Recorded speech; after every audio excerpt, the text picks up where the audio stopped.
Las leyes de la robótica gobernarán tu existencia. Inadaptados del mundo entero cantan su himno por primera vez. Buenas tardes, amigos y amigas nerds. Yo soy Angie Minerva Macangi y este es un nuevo episodio de Los Nerds Heredarán la Biblioteca. Hoy les traigo un video sobre una de las novelas que más ha estado dando que hablar en los últimos años, sobre todo a partir de su adaptación en formato de serie por Hulu, que es The Handmaid's Tale, o El cuento de la criada, de Margaret Atwood. Este es un libro del año 1985, el primer libro de ciencia ficción escrito por Atwood, que en aquella época se encontraba viviendo en Alemania Occidental. Tras un viaje que realizó a los países que estaban más allá de la cortina de hierro, empezó a discutir o a pensar sobre las formas en las que las personas bajo regímenes totalitarios empiezan a establecer relaciones entre sí, a compartir información, etc. Y desde ahí decidió retomar una antigua idea que tenía para una novela que terminaría materializándose en el libro que conocemos hoy. Esta es la primera novela de ciencia ficción de la autora y nos encontramos ante una distopía. Una distopía es un relato situado en un futuro en el cual algo ha salido terriblemente mal y nos encontramos en una situación que es la menos deseada. En el caso del cuento de la criada, los Estados Unidos han caído tras un golpe de estado. Se ha instituido una teocracia llamada Gilead. Es un régimen en el cual las mujeres han sido despojadas de prácticamente cualquiera de sus derechos y han sido escalonadas junto con el resto de la sociedad en una especie de casta. La casta principal, que es de hombres, son los llamados comandantes, los hijos de Jacob, que son aquellos personas de poder que de alguna manera podríamos decir son los gobernantes, más allá de que la forma de gobierno nunca está realmente clara, ni siquiera en su adaptación forma de ser. Los comandantes están casados con esposas, que digamos ese es el término de la casta. Cada una de las castas se diferencia claramente por los ropajes que usan. Las mujeres van vestidas de un celeste que tiene referencias sobre todo a los ropajes de la Virgen María, y en general tanto comandantes como esposas aparentemente son estériles. El gran descenso en la natalidad en todo el mundo es lo que ha llevado a esta institución de esta teocracia, y lo que se ha decidido es separar a las mujeres fértiles para que de algún modo cumplan una labor para el Estado como incubadoras humanas, podríamos decir. Estas son las criadas. Las criadas utilizan ropajes rojos, en parte para relacionarlos con la sangre, para relacionarlos con María Magdalena en el relato bíblico, y también claramente para que sean bien distinguibles en caso de un intento de escape. Haciendo referencia a la historia bíblica de Jacob, quien tenía dos esposas aparentemente infértiles, quienes le habrían otorgado a él sus criadas para que él tuviera hijos con ellas. Se retoma esta historia para crear las que son las llamadas ceremonias. Las ceremonias son violaciones rituales en las cuales los hombres, los comandantes, tienen relaciones sexuales con las criadas mientras las esposas la sostienen. La idea es que las mujeres, las criadas, van a tener hijos que van a ser paridos sobre las piernas de las esposas, y de esta manera de algún modo hacer una relación entre ellas para que el hijo finalmente es adoptado, por así decirlo, apropiado en realidad por las esposas. La novela, El cuento de la criada, está narrado en primera persona por una criada cuyo nombre no queda nunca claro. Digamos, hay algunas referencias a cuál podría ser su nombre, pero la idea de la novela es que esté todo envuelto en una aura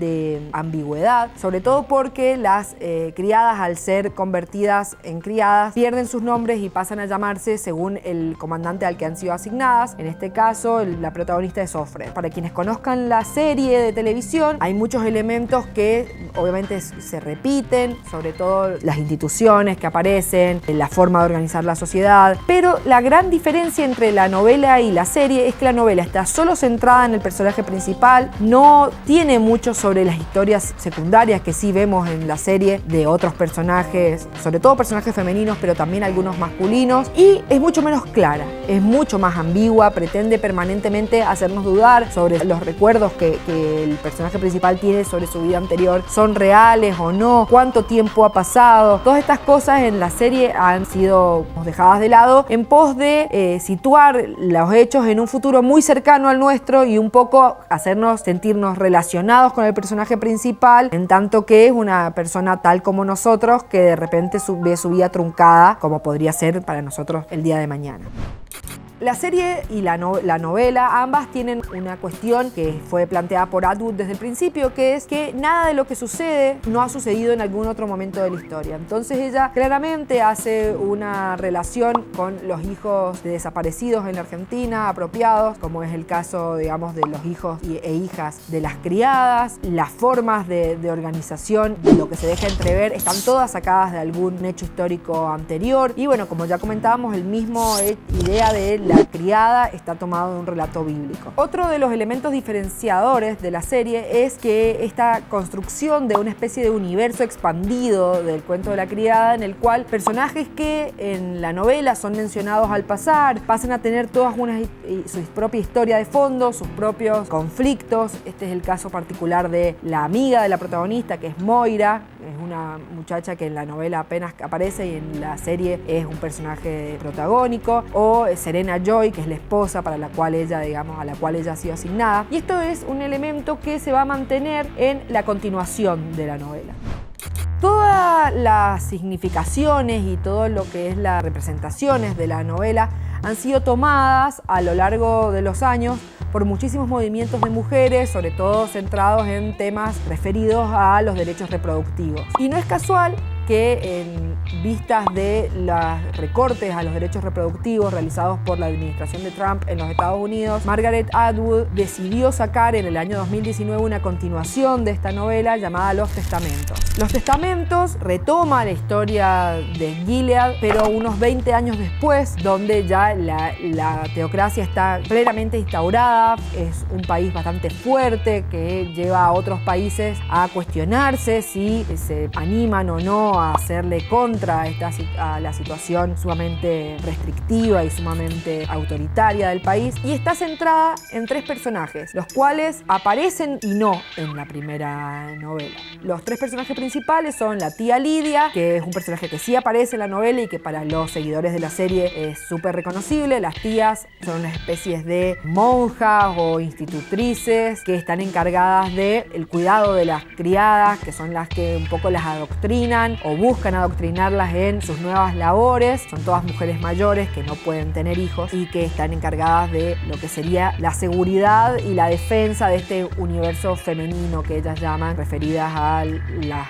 criadas. Los otros 2 personajes son 2 chicas jóvenes, una criada en Gilead que ha vivido como hija de un comandante y una esposa toda su vida, y la otra en Canadá, que es el país desde donde se maneja todo lo que sería la resistencia a Gilead. Y no puedo avanzar demasiado en la historia sin que haya spoilers, así que vamos a dejarlo ahí, sobre todo porque es un libro que salió en septiembre del 2019, así que es súper reciente. Lo que sí puedo adelantar es que va un poco a trabajar el hecho de la caída de los regímenes autoritarios y cómo eso puede o no ocurrir y cuáles son las condiciones que tienen que darse. Para quienes vean la serie, recomiendo igualmente leer los libros porque realmente aportan todo otra mirada, otros sentimientos con respecto a la misma historia, sobre todo la secuela, que muy probablemente no vayamos a ver materializada en la serie de Hulu, ya que muchos de los personajes que son importantes para los testamentos transcurren otras tramas en la serie y probablemente no vayamos a verles el mismo resultado final. Y para quienes no conozcan la megaproducción de Hulu, recomiendo acercarse a esta historia primero desde los libros y después acercándose a la serie también, porque realmente es una producción que nos invita mucho a reflexionar sobre algunas cuestiones que hoy en día existen en mucho menor medida, algunos peligros escondidos, digamos, de ciertos discursos que están surgiendo con mucha fuerza en distintos lugares del mundo. También sobre la importancia, por supuesto, de los derechos reproductivos, los derechos de las mujeres y de las minorías, que es un elemento, un subtexto que Aparece, no es tan claro ni explícito, pero aparece. Y además es una gran obra literaria de una importantísima escritora canadiense que realmente quizás no era tan conocida en la Argentina antes de la explosión de The Handmaid's Tale, pero es una prolífica escritora. Esto fue otro episodio de Los Nerds Heredarán la Biblioteca. Los invito a seguirnos a las redes de Los Nerds Heredarán la Tierra, en Facebook, Twitter, Instagram, Spotify y YouTube. Y además seguir las redes de Señal U, por supuesto. Yo soy Minerva Macangi y me despido hasta un nuevo episodio. ¡Chao! Las leyes de la robótica gobernarán tu existencia. Inadaptados del mundo entero cantan su himno por